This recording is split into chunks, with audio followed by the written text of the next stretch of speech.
So, inulan din ng bati ko si Governor Shari Antan.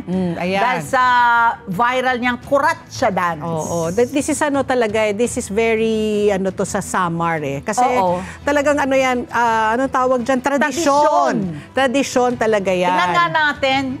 Kita po sa viral video. 50 pesos ba? Oo, ang pinaulanan. Buti na lang hindi orange, baka 20-20. Hindi naman pala tag libo-libo. Hindi, 50 pesos. 500 yata yung yellow, no? Yun na yata yun. Wala naman ako nakitang libo-libo. Parang nakikita ko 50 and 20. Tsaka 100, may konti, 50, 20, and 100. So, ayan nga, tingnan nyo yung viral video. Sumasayaw. Kita yung pagsayaw ni Governor. Habang pinauulanan nga po ng pera ng kanyang mga kasama. Abay, komento ng mga netizens. Yung iba naman mga netizens, wala naman kasing mema. Di ba? Mema, bash ng bash. So sabi nga nung iba, galing daw sa flood control, yung perang sinaboy sa sayaw. Maraming nagsabi ng, bahala naman kayo! At naglabas naman ng pahayag ang kampo ni Governor Shari Tan. Anong sabi, Pat P?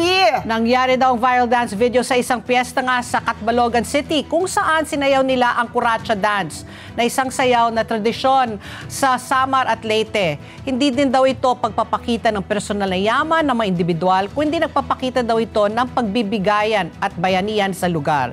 Klinaro rin po ng opisina ni Governor Tan na lahat ng nalikom na pera sa Kuratsa dance ay mapupunta sa simbahan at ilang proyekto ng ilang barangay sa lugar. I mean, in fairness I don't know the family of a governor, but my son goes there nga to attend yung mga Kuratsa. Talagang yan supposed to be daw yan sa bagong kasal. Ito, bininaano ko, tingnan mo, bagong kasal, ko. Usually daw yan sa mga kinasal to bring blessings to the couple. Ang Kuratsa dance pala parang dance ng mga manok. Rooster and hen. Oo. Ng tandang. Tandang ba ang rooster?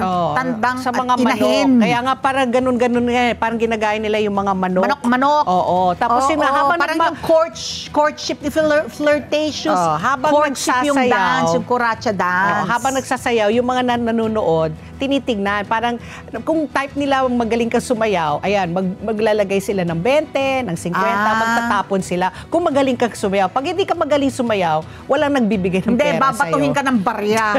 Yung malalaking 20-20.